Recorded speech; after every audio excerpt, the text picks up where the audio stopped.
Hello everyone, and welcome to another episode of Parent Chat on nslife.tv. The channel has a new name but has the same great content, including the show Parent Chats.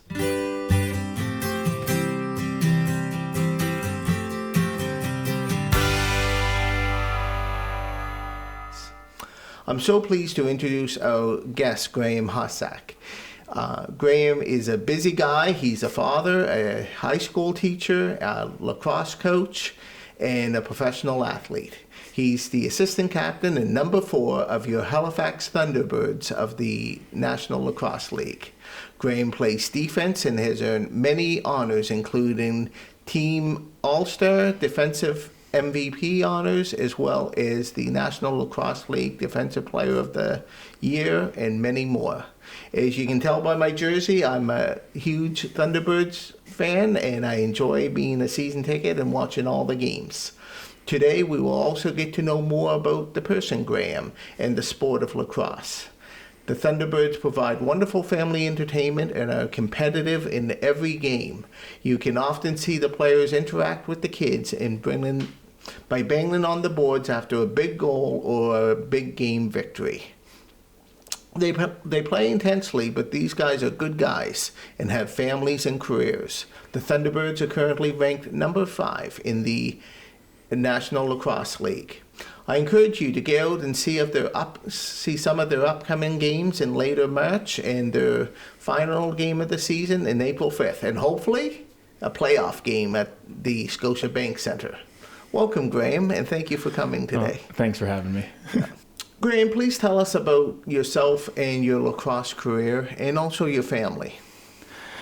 There's a lot to cover there, but lacrosse career, I started playing lacrosse when I was, I think, 5.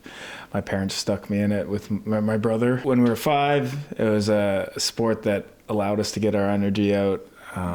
Actually, we were tired after games and sweaty. It wasn't like something else where we were out there playing in the grass, not even focused on the game. But It kept us engaged, and then we kind of stuck with it the rest of our lives, and we both happened to make a pretty good career out of it overall. So lacrosse has kind of been a lot of my world. It's given me a ton of opportunities to travel, to see different places. I've been involved in a few different international lacrosse teams, and got to compete in a bunch of cool different areas. Been to Israel for the World Championships. I've been out west for World Championships, been to New York and San Diego as well. So I've had a lot of cool opportunities to travel. It's allowed me to continue my education at college down in the States. My lacrosse career has kind of taken me everywhere. In terms of family, like I said, it's kind of been a family sport. Mm-hmm. Me and my brother always played together and against each other, as you probably imagined. Yes. The family competition, we've always competed against each other. We do pretty well with that in competing. Usually ends up in fights when we were younger, but I think we've calmed down a little bit now. And balancing that with basically my career, it's got its challenges. Obviously, time being one of them, and now that I've got a 1.5-year-old back at home, that time has been. It's more valuable. I've found challenges trying to balance that time and make sure I've got energy at home as well as for career and games, and that's been one of the biggest challenges. But I've got a lot of support with my family. Both my parents and my wife's parents have been very supportive in helping balance some of that in terms of allowing us to watch him and allowing me to travel most weekends. Yeah. And then obviously you mentioned I'm teaching and coaching at a high school as well. So there's also some travel involved with that. I actually just got in from a trip we just did it Virginia and North Carolina. So I coached 3 games. My team had 4, so I actually missed one to make it back out here in time for our game and do a few things in Halifax. But that's pretty much a quick summary of all the travel that I do.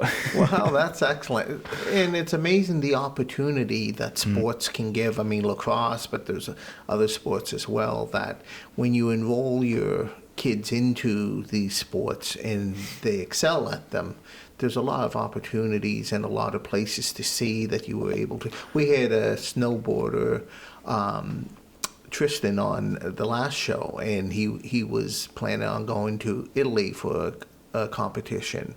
And it's just amazing when we talk about two different athletes of how much it's helped form them as a person, and also how much it's the opportunities to go places. So thank you for sharing that. Yeah, you kind of mentioned that it forms you as like kind of who you are. And my life has revolved around athletics in pretty much every way, or one way or another. And I think that's what drew me to even the school I'm teaching at. Is it's a school helping prep young lacrosse players to kind of achieve their goals and their dreams that are actually very similar to what mine were when I was younger. So that's what's drawn me to that school. It really allowed me to hopefully reach some kids that help them reach their goals, starting with like going to school in the States, trying to help prepare them to be successful and be able to manage balancing school, athletics, once again travel with all that as well. Exactly. No, that's excellent. I'm happy to hear that, and what a good influence you be for your students, and they get to see. My teacher's actually a professional lacrosse player, and your brother as well. So he's on the opposing team tomorrow night? Yeah, tomorrow night he is. We'll try to be nice to him when we... That's okay. We have a little understanding. When we actually play each other, we usually don't talk that week. we'll let the tension build up a little bit, so we're good to go. But then afterwards, we know it's just part of the game. Exactly. We always give each other a hard time about stuff like that. That sounds like fun. Lacrosse has a very deep indigenous roots, and it seems very authentic to its roots. The game, I know, before the games, they play the Warrior song, I believe it's called, and they have the drums prior to. Mm-hmm. Can you talk a little bit about the game of lacrosse and the indigenous roots and how it kept so authentic? I know know a little bit of the history and some of that, so I can begin to touch it. I'm sure I'm not as in-depth as some of the guys on our team that could really elaborate on that. But I know lacrosse has been a medicine game for indigenous people for years. And they call it the medicine game, as it's kind of a way of healing. The way I take that is it allows you to kind of have fun and forget about some of those everyday stresses of everything that's going on.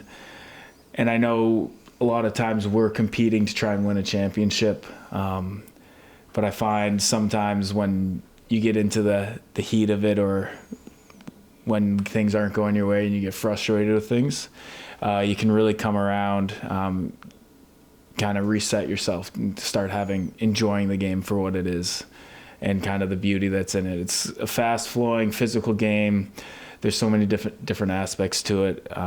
There's a spot for pretty much anyone. Anyone can play the game of lacrosse, and depending on what your skill set is, there's a way to be successful with that. And it always surprises me the amount of variation between skills and what people are capable of. And it's...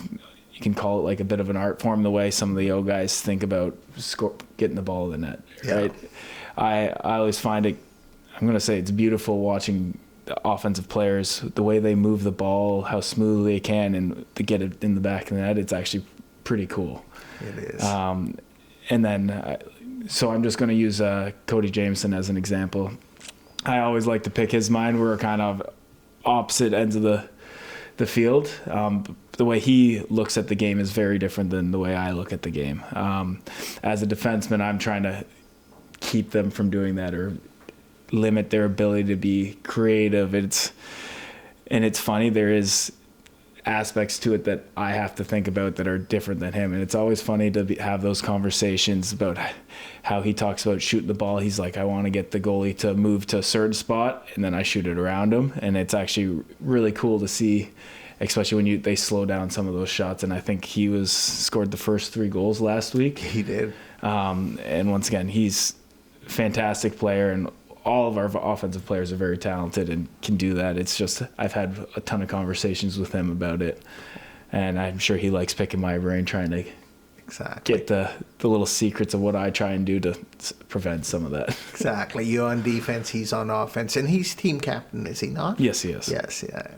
I know several times I've sat there, sometimes in Halifax or when I'm watching on TV, and I like when there's replays because sometimes it's like, what is that? Like, I remember one time Peterson just doing a back behind his back shot right in the net, and I'm like, I'm not sure if I saw that or if I missed that. It was pretty amazing. And then the hidden ball trick. Do you mind explaining what the hidden ball trick is? Because that was super cool. The hidden ball trick it's always an energizing thing. Guys try it all the time, but you don't see all the ones that don't work. When it works, it's always everywhere because someone fell for it or they blinked at the wrong time. And it's one of the things as a defenseman I really... Basically, my goal is to never have that happen. So my goal is whenever I'm communicating who has the ball, and especially with the music going and so many the noises of the crowd, a lot of movement on the floor. Sometimes it's hard for a goalie to hear, especially if you're facing the other direction. Exactly. So I've always had it's basically a stick up in the air, so he knows where the ball is. It's a visual rather than a verbal. Good idea. That's something I've always tried to take advantage of. I try and take pride in making sure my goalie knows where the ball is all the time, because the hidden ball trick's kind of like one of those ones where it's like, But yeah, when you're able to pull it off, it's kind of amusing. It's a fun kind of relax, and I've seen so many over the years of playing, watching lacrosse where it happens all the time, and it just takes one moment of like a little relaxation from the defense and a goalie to be able to catch them. And it's one that most people don't forget when it does happen. They usually don't let it happen again. Exactly. So just for the audience, the hidden ball trick is when they pretend to pass to each other, but the person kind of throws it up in the air and catches it themselves, and then it looks like they're going off to the bench or into a different direction. Everyone thinks the other guy has the ball, but they shoot it into the net. Is that a fair? Yeah, it's essentially they try and time that. You described it as like a flip up in the air. Yeah. So they flip it up in the air. They try and block it with their body, so the goalie, it's blocked from the goalie and the defense, so that obviously the players on the floor don't see where the ball actually is. So they'll either both pretend to have the ball, they both pretend not to have the ball, and it's all about trying to communicate and tell who has it, right? Yeah. So you need to be pretty dialed in to actually catch it and make sure everyone knows where it is at the same time, because sometimes all it takes is the goalie not knowing where it is for it to work, even if the defense know where it is. So that's why I do that, the visual cue, to hopefully help alert the goalie to where it actually is. And once again, I've experienced many different aspects over the years. It's not fun when it happens against you. I like your idea of using the stick opposed to the verbal to tell the goalie, because it does get quite loud in there. And I assume you guys can hear. I know you're dialed into the game, but do you hear the fans when they? Oh yeah, we hear the fans. Once again, sometimes it is noise. We do have to try and focus just on our teammates' voices when, especially on defense, communicating through picks and any switches that we have to do. Right, there's a lot of communication that has to happen with that. So we are pretty good at listening to our voices, but even when it's loud, sometimes it's just hard to hear, or we don't hear it as quickly as we need to. Plus, you mentioned the music, and that is super fun for a fan perspective anyways, because watching you guys play, the music is blaring. It's really a fun atmosphere to go to a Thunderbirds game. I can't compare it to anything else. It's just a really fun atmosphere. I know, like, depends who you ask. Some guys hear the music all the time. Yeah. I'm someone that I'll sometimes notice it on the bench, Yeah. but at the same time, it's not my biggest focus. Sometimes it's there. It's something that I've learned to tune out, I guess, over the years. Yeah. But I notice when it's really loud. I notice when the fans are loud, because that's a different kind of energy that you can feel. Yeah. And I think Halifax does actually a great job of bringing that energy. And there's been a few different games where I can, like, after a big goal, that cheer just like kind of almost brings like a little bit of goosebumps. Yeah. And it's just like, oh, this is exciting. We're in a game. Exactly. Like, that was a very meaningful goal, and like it just gives you that little bit of energy boost. Yeah. Well, you're from Ontario, and Heave Away is the East Coast song that's very relished here. During the World Juniors a few years ago, yeah. It was very big. So welcome to the East Coast. Oh yeah, we've definitely embraced all that, and yeah, I remember when the World Juniors, that was a hit. So I'm glad we've kept that going a little bit, because it's a lot of fun. Exactly. Excellent. And you guys are very supportive of the local area. I see a lot of the ads with the Thunderbirds. I think the last one was St. Patrick's Day with you. I think it was you in the St. Patrick Day headgear or whatever. Yeah, it's usually a jersey night. So we'll auction off the jerseys after the game. I think Mackie said our donations are going to Ronald McDonald House this week. After, and once again, when that auction closes, those proceeds will go. It's like, what a great cause. So you have a full-time career in addition to playing lacrosse, in addition to being a teacher, well, your career as a teacher, and having a 1.5-year-old, I believe you said? 1.5-year-old. How do you balance it off? I know because so many people have a lot less responsibilities than that, and they're very, very busy or overwhelmed. Honestly, I don't know. I think I just doing what needs to be done when I need to do it. So I hope that I'm managing the best I can. I think I mentioned it, making sure my time and energy is put in the right spots, but there are times where I think that I'm not doing enough in certain areas, and I've heard different analogies to help describe that. It's trying to like balance, make sure you fill all the buckets at the same time. You're right. Everyone's got their different priorities. Like, I've got a lacrosse bucket, I've got family bucket, I've got the teaching bucket. It's just trying to have a lot energy, and at different times I'm focused on different areas. But once again, I hope I'm doing it the best I can. Trying to be present when I am doing one of those things. I tend to do best when I'm focused just on one thing at a time, even though that's one of the challenges with so many different things going on, trying to balance the schedule. I know our schedule this past week has been pretty crazy. Not only do we have 3 games in Halifax kind of in a row, I actually was flying down and doing some coaching. So right now I've actually spent a little bit of probably too much time away from the family. I have a fantastic partner at home with my wife, Shayla. She's amazing in terms of helping me travel and pursue my dreams, and I'm allowing her to continue to chase some of hers. She's completing her PhD right now at the University of Guelph. So I know she's got a lot of things on her plate as well in terms of balancing her schooling, her sampling, her lab experiments. And I know she's got some late nights during the week, so I just try and allow her to do what she needs to do then. But we have a ton of support with our family. Both of our parents are involved in helping him, watch him right now. We're getting him into daycare in the last couple of weeks, so we'll see how his transition to that goes. Exactly. But once again, it's got all those challenges. I'm sure everyone's experienced them. It's just where your time is, where your energy is, and I just try and do my best to keep everything going as smoothly as I can, whether or not it's trying to cook meals when I'm back home, but at the same time, there's a lot of times when I'm away, which is very much challenging. I definitely miss being with them.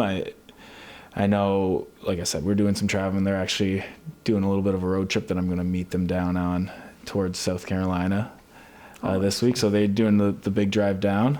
So I'll meet them down. I've been getting videos of the little guy on the road, and it's been a lot of fun.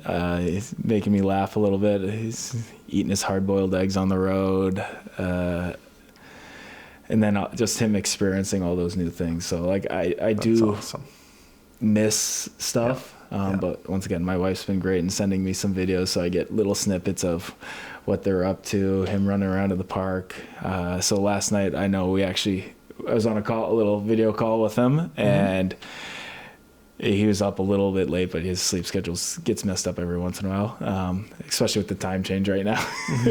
So he's got the time change in travel right now, so he was up a little bit late, and I can tell on the video call, he was running around the Airbnb that they're at, just screaming. And he was having fun. He was like bouncing off the beds. Something he's been doing the last few weeks is spinning, and he likes getting dizzy and falling over. So he's been doing that. And it was just entertaining to watch that. And once again, it makes me miss being with them. But understanding that I'm trying to balance so many different things, and once again, it takes a very understanding partner with that, and she enjoys that. We get to do, like I said, we have some pretty cool opportunities to do. I know last year I had him out. He was 6 months old probably at that point, around this time. And he was just starting to crawl and stuff, and he got to experience being out in Halifax for a bit. And I'm sure I'll have him out again at some point. It was just this year it didn't quite work out, but Exactly.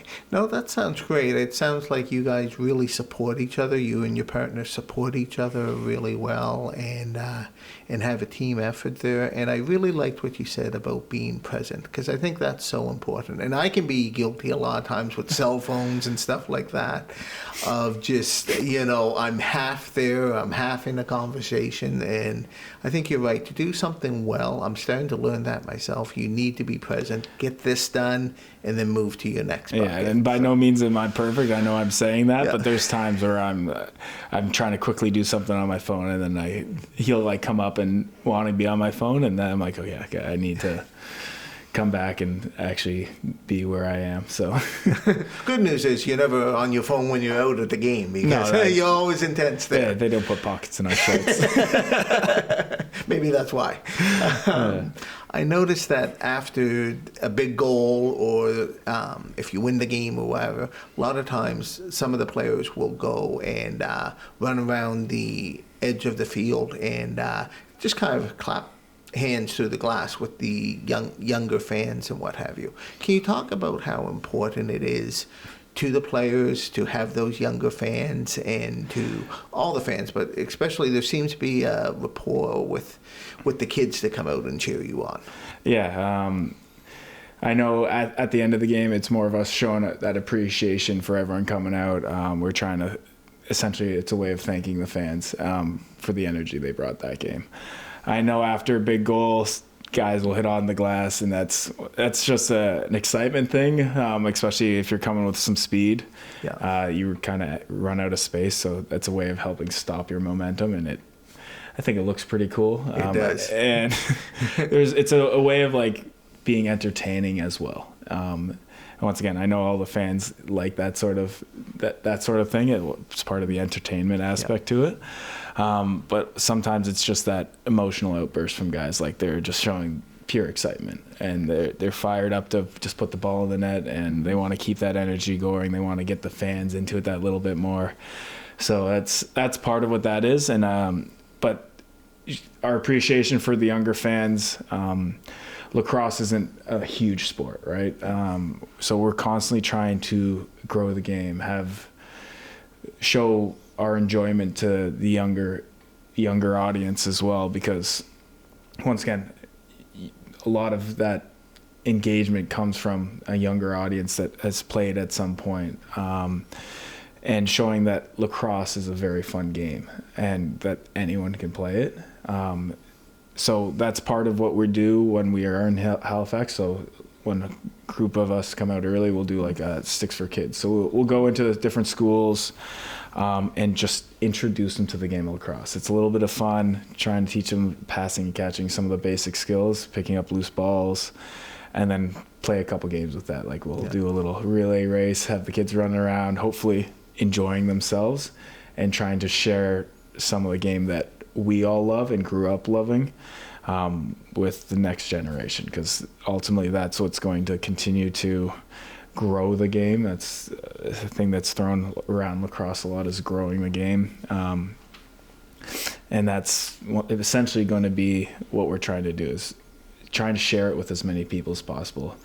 Hopefully they enjoy it. Once again, anyone that's watched the game is usually like, it's exciting, it's fast, it's physical.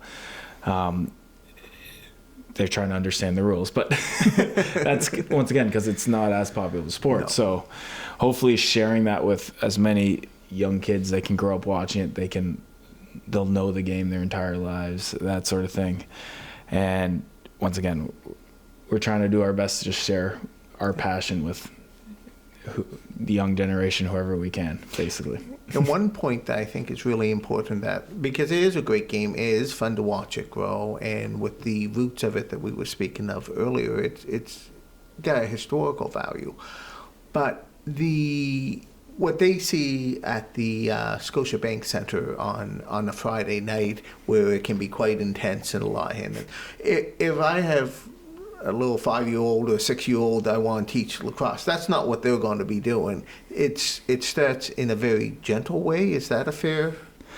In a sense, but lacrosse is one of the few sports there's kind of contact growing up, and I think that's actually really good for kids. It gives them that physical outlet where you don't need to have outlashes in your everyday life. Right. It gives you that outlet to be physical with someone that wants to be physical. It's to get rid of that extra energy, and I think that's part of what's the word I'm looking for? It's like the aspect which really drew me to it, right?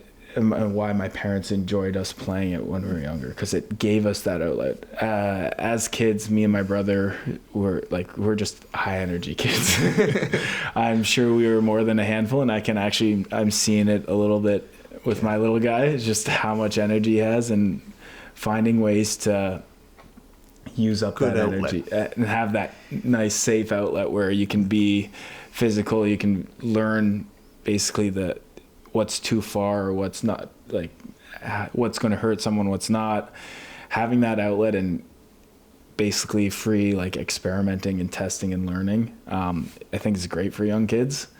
Just having that safe space to do it. And once again, they call it, I referred it to earlier as the medicine game, having outlets. So when you're frustrated or things aren't going your way, that's a place to turn to, right? You can turn to lacrosse where you're not having the best day, but you should have that outlet to bring yourself back to center or a better state, like where you're mentally clear, you're not in that fog, or you're not stressed out. It just gives you that outlet, reminds you hopefully to be present and that things are going to be all right.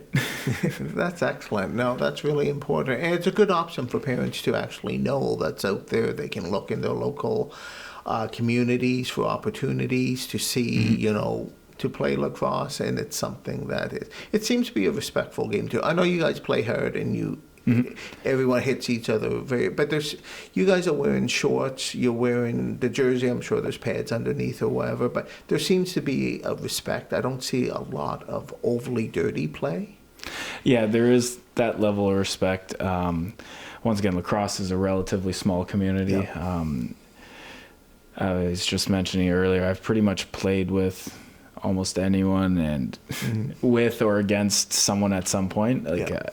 I've crossed paths with a lot of different lacrosse players, played with a ton of them. There's pretty much every team that I can say I've played with a handful of them in one way or another. And once again, my brother being on the opposing team is a great example of that. Grew up with them. We want to compete hard against each other and we have a little fun and kind of say like we just don't chat the week of, like let us build up to it and have that little rivalry that we can have, but after the game we'll go back to once again understanding and that level of respect with everyone, that we're all doing the same thing. We're all trying to balance it, play a sport we love at the highest level, try and share it with as many people as we can, kind of grow the game and go from there. Excellent. Do you have a parting message for our audience? Oh, About parenting or lacrosse or anything? With parenting,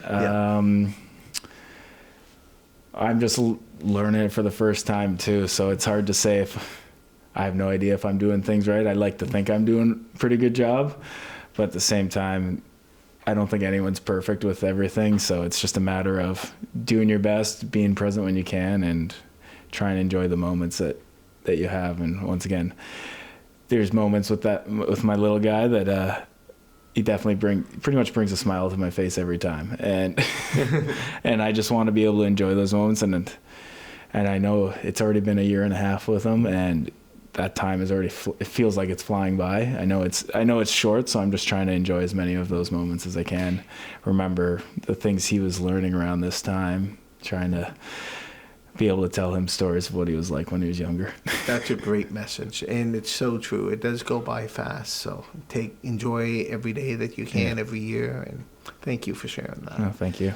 So thank you, Graeme, for coming in and sharing with us and talking about the Thunderbirds and your career and sharing some about your life as well. We want to wish you and the Thunderbirds the best of luck this year. Hopefully you'll make the playoffs, and even if you don't, you bring a lot of joy to people in Halifax. You're good for the city, and we are very lucky to have a professional team like the Thunderbirds and professional athletes like Graeme come to the city. And because you're from Ontario, as we mentioned before, you know there's a lot of travel and what have you, and to come to the city and share their sport with us. Please come out and support them. I know their final game of the season is April 5th. They have a game later in March as well. And it's really great entertainment. I think you will really enjoy it. So anything you want to say before we... Thanks for having me out here. And yeah, once again, still have a few more home games left. We're kind of in the last third of the season, so we're really making that playoff push. And once again, our goal is to have a home playoff game and trying to bring playoffs, the NLL playoffs to Halifax. Yeah. As I always say, my hood is parenthood. Thank you, Graeme, for coming. And I'll add, go Thunderbirds. And until next time.